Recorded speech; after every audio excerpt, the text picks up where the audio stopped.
Bonne journée les pirates. On a une grande incompatibilité entre le perfectionnisme et la crise de couple, et notamment la crise existentielle. C'est le thème de la formation de cette semaine.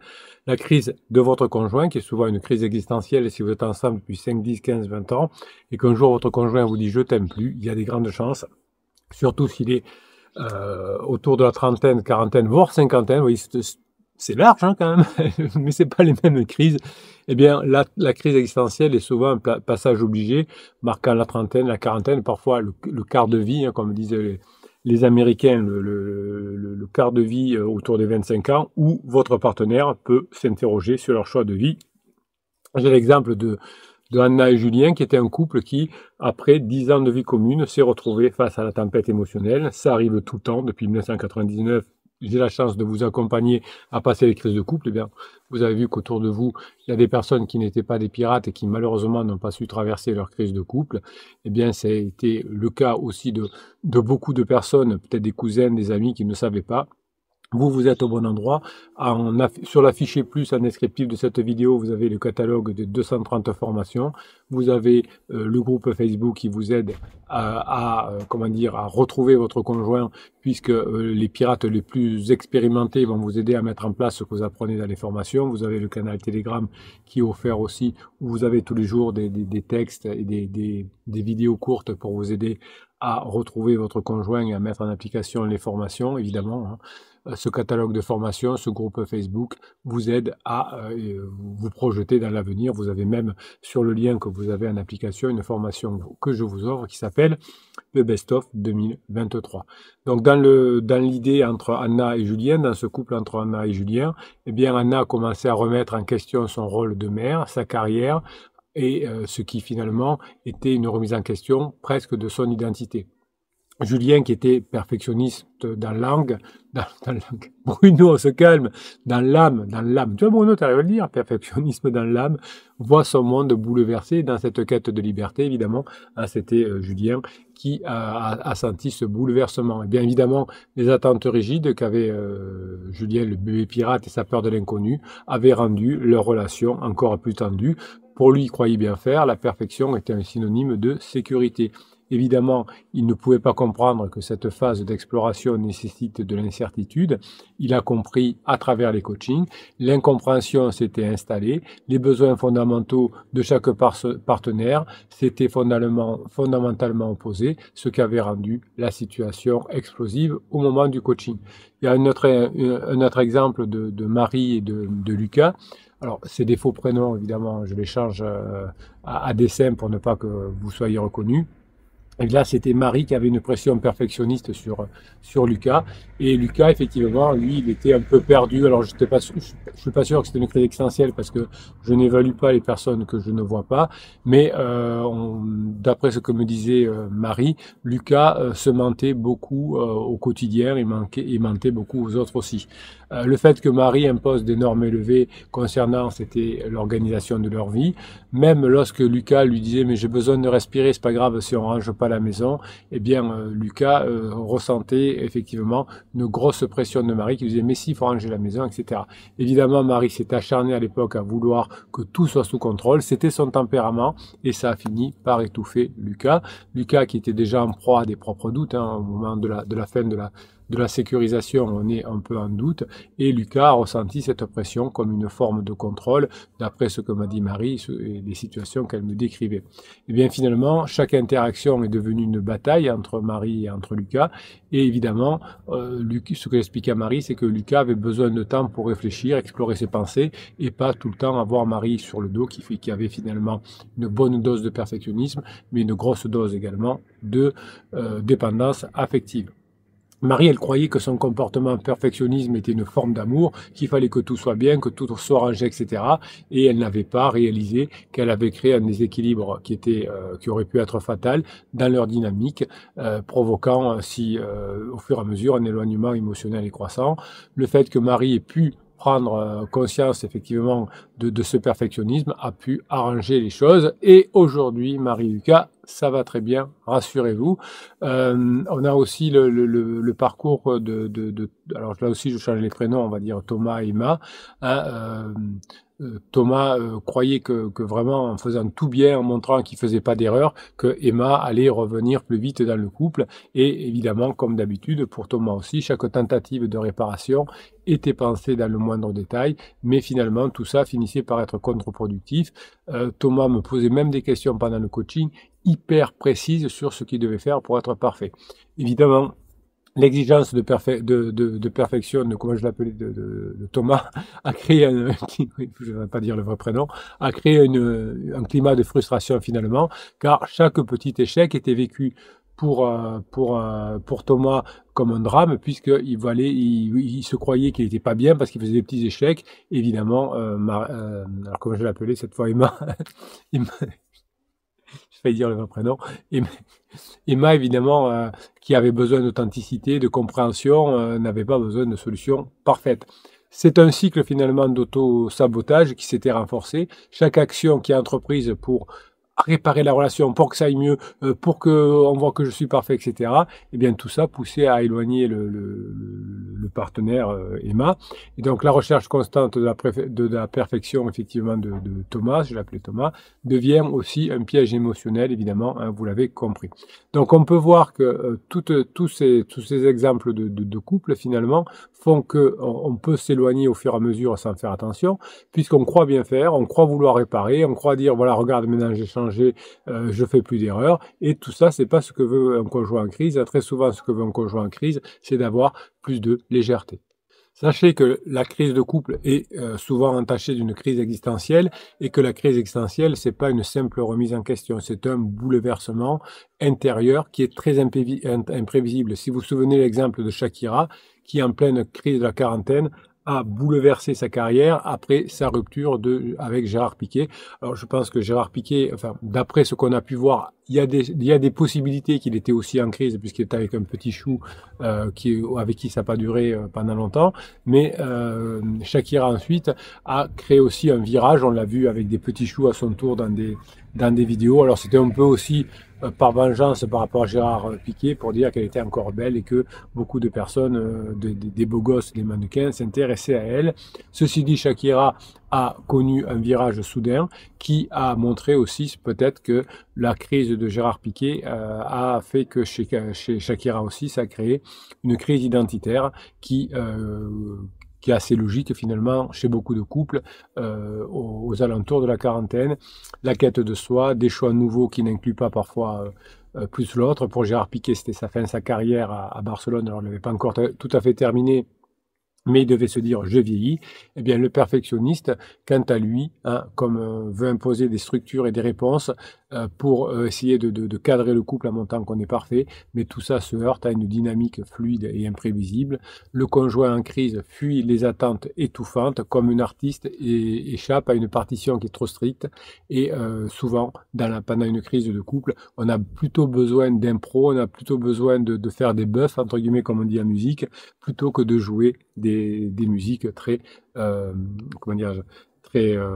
très cadrées. Le perfectionnisme devient une source de pression pour les autres, ça peut étouffer la liberté créatrice, hein. Un conjoint en crise a besoin de liberté créatrice pour commencer à construire sa nouvelle vie. C'est comme si un réalisateur qui impose une scène répétée des dizaines de fois, toujours la même chose, et ben, finalement, la beauté du cinéma, c'est pas toujours les mêmes scènes, c'est souvent de l'imprévu, et c'est ce qui arrive chez vous aussi dans votre couple. Sachez créer de l'imprévu, pas des scènes parfaites qui s'enchaînent. On va prendre l'exemple de la chanteuse Adele qui a dû annuler une série de concerts à Las Vegas, c'était en 2022, pour cause finalement de perfectionnisme paralysant. Elle a illustré ce conflit, la quête de perfection qui a fini par tuer l'authenticité. De même, le conjoint en crise ressent chaque interaction comme un échange qui peut être très lourd. C'est un examen de contrôle auquel il va échouer systématiquement et il va essayer de s'y extraire.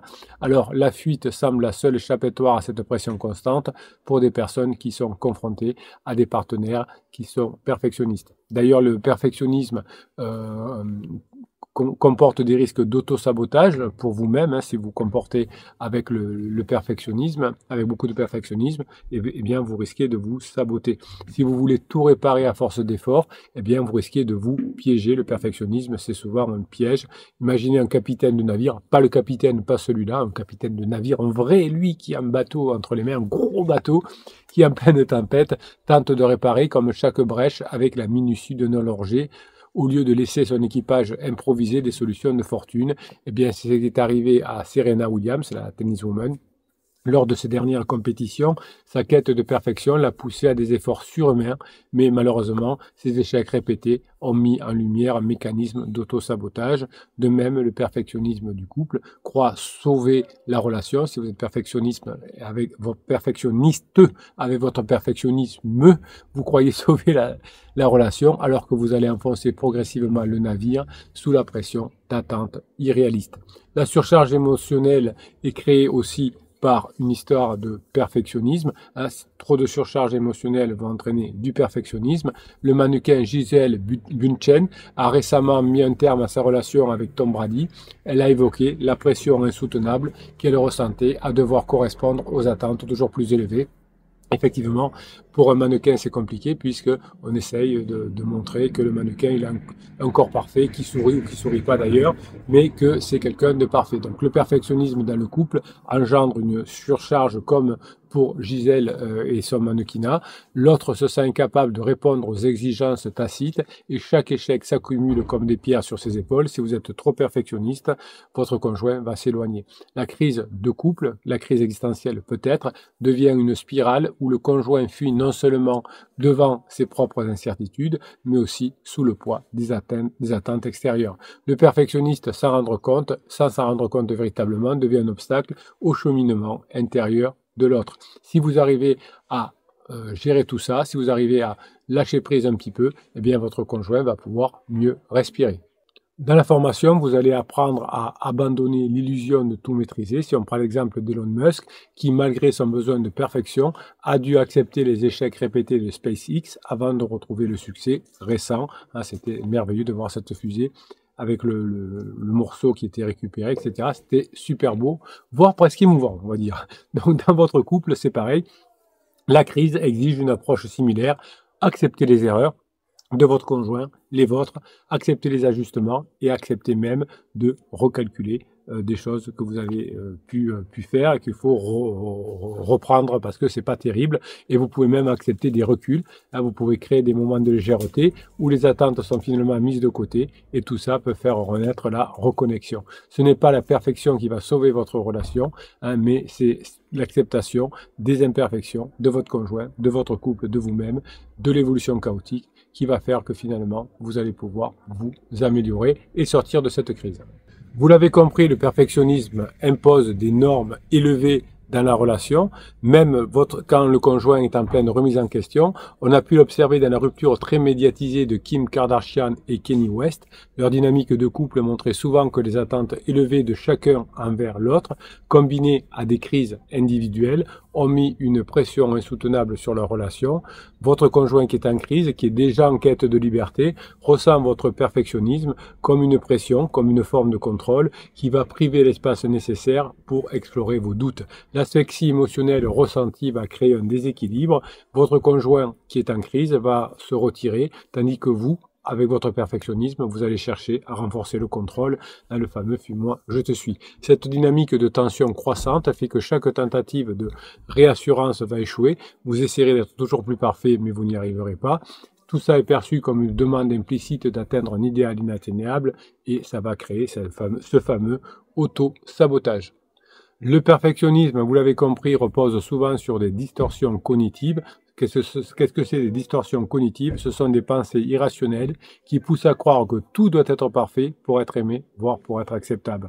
Le premier pas pour corriger ces distorsions, c'est se former et c'est de les reconnaître. Je vous parlais d'Elon Musk tout à l'heure, qui est souvent perçu comme un perfectionnisme dans ses projets. Pourtant, son succès ne repose pas sur une quête infaillible de perfection, mais surtout sur sa capacité à accepter l'échec et à apprendre de ses erreurs.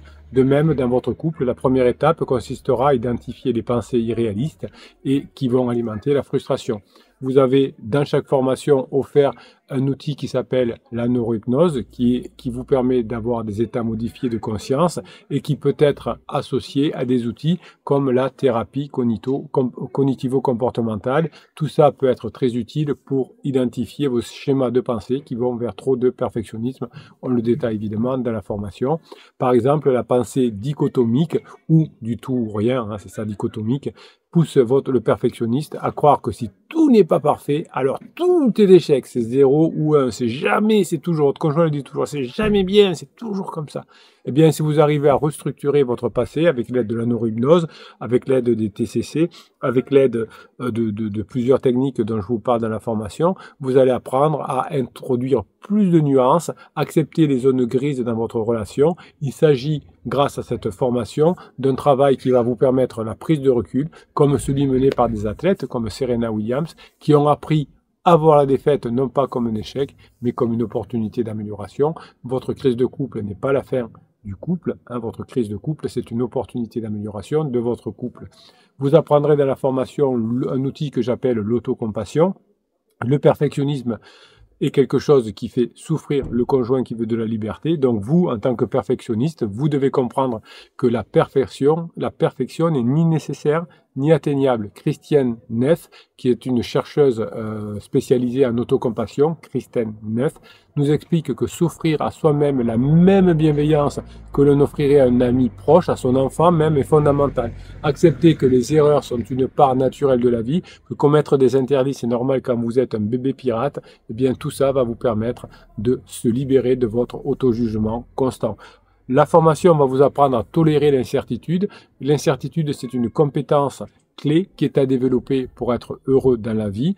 La crise de votre conjoint est inconfortable, mais elle est temporaire. La capacité que vous avez à accepter ce flottement sans chercher à contrôler chaque aspect de la relation, c'est parfait. Ça va vous permettre de créer un espace où votre conjoint en crise va vouloir et pouvoir évoluer sans pression. Votre conjoint veut évoluer sans pression pendant un moment, qu'on ne lui prenne pas la tête pour qu'il puisse se reconstruire. L'espace sans perfection que vous allez créer, c'est un peu une manière de permettre à votre conjoint d'explorer un nouveau terrain. Eh bien, ça permettra à votre conjoint de sortir plus vite de sa crise, de revenir lui-même, comme dans des histoires de couples célèbres où, après une période d'éloignement, on peut se retrouver. Je pense à Brad Pitt et Jennifer Aniston qui avaient entretenu une relation positive, respectueuse, par la suite, qui s'étaient séparés et qui se sont retrouvés. Tous les exercices que vous avez dans la formation, qui sont des exercices qui peuvent vous amener à avoir une nouvelle conscience, vont vous permettre à réduire vos pensées dichotomiques, c'est tout ou c'est rien. Vous allez pratiquer avec les séances de neurohypnose qui sont spécialisées dans le perfectionnisme. Dans chaque formation, vous avez un fichier de neurohypnose différent sur mesure. Dans celui de cette semaine, c'est sur le perfectionnisme. Eh bien, ça va vous permettre de vous recentrer sur le moment présent, à observer vos pensées sans jugement, et ça va vous permettre surtout à avoir la qualité essentielle, la flexibilité cognitive. Tout ça va vous permettre de sortir du schéma rigide qui voit les erreurs comme des échecs personnels, et tout ça va vous permettre, en mettant en application la formation, d'accepter la nature fluide et la nature imprévisible de votre vie. Vous allez célébrer grâce à cette formation des petits progrès dans votre processus de réconciliation en laissant tomber le perfectionnisme. Plutôt que de vous concentrer uniquement sur les résultats, reviens ensemble, eh bien vous allez apprendre à reconnaître les avancées, même minimes, dans les relations. Faites-vous aider par les autres pirates qui vont vous aider à mettre de la grinta dans votre couple et vous allez pouvoir avancer. Vous allez pouvoir valoriser chaque étape franchie plutôt que de vous fixer uniquement sur l'objectif. Je serai heureux que quand on en sera là. Eh bien, tout ça va vous permettre de renforcer la motivation et voir la progression sous un acte plus positif. Tout ça va vous permettre, évidemment, vous l'avez compris, d'avancer tranquillement au fur et à mesure dans votre relation et vous allez pouvoir montrer aux autres pirates que vous aussi vous y arrivez. Vous allez être un exemple pour vos enfants, vous allez être un exemple pour vos parents, pour vos amis. Cette phase d'exploration de votre conjoint n'est pas la fin du couple, ça permet juste à votre conjoint de mieux comprendre ses besoins et ses aspirations.